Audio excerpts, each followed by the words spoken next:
সহযোগী হবেন, বাধার কারণ হবেন না, তারা হবেন সাহায্যকারী। এবং এখানে প্রায় 3টি মন্ত্রণালয় পরিপূর্ণ, এবং একটিকে যদি বলেন 2টি মন্ত্রণালয় বলতে পারেন। 4 জন সচিব আছেন ওখানে।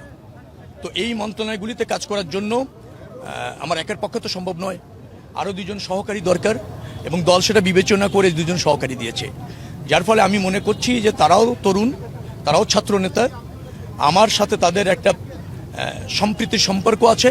লক্ষ্য যেহেতু একটা ভালো ব্যবস্থাপনা প্রতিষ্ঠিত করা, একটা জনবান্ধব মন্ত্রণালয় প্রতিষ্ঠিত করা, জনগণের যে অর্থ ওখান থেকে ব্যয় হয় তা জনকল্যাণের জন্য ব্যয় হয়, দুর্নীতিমুক্তভাবে, অথবা অপচয় যাতে না হয়, দায়বোধ যাতে থাকে এবং জবাবদিহিতা যাতে থাকে মন্ত্রণালয়, সেটা প্রতিষ্ঠিত করা।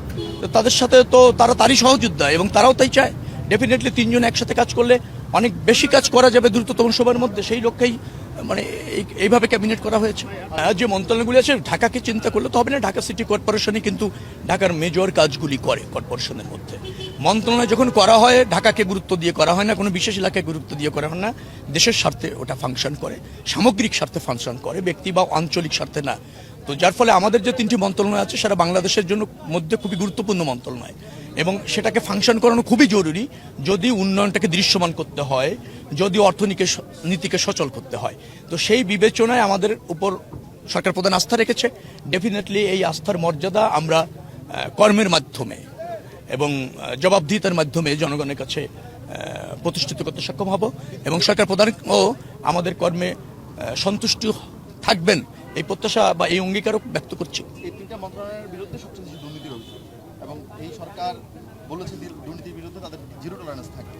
আপনার সরকার বা আপনার মন্ত্রণালয় এই দুর্নীতি হ্রাস করা, সেই সঙ্গে বিভিন্ন প্রকল্পের নামে হরিলুট হওয়া, এর আগে আপনারা যেভাবে সমালোচনা করতেন যে অতিরিক্ত ব্যয় করা, এগুলোর বিষয়ে আপনারা কি? আর বেশি দুর্নীতি আছে, আপনার কথা যদি সত্যি হয় তাহলে বুঝতে হবে যে ওই দুর্নীতিমুক্ত করার জন্যই আমাদের এই 3 জনকে দায়িত্ব দেওয়া হয়েছে, আমাকে প্রদান করে। তো ডেফিনেটলি ওইটা আমার সরকার প্রধান যেহেতু আস্থা রেখেছে, আর জনগণ যেহেতু আমার দলের উপর আস্থা রেখে সরকার গঠন করতে দিয়েছে, তো সেটাই হচ্ছে তো আমাদের কাজ।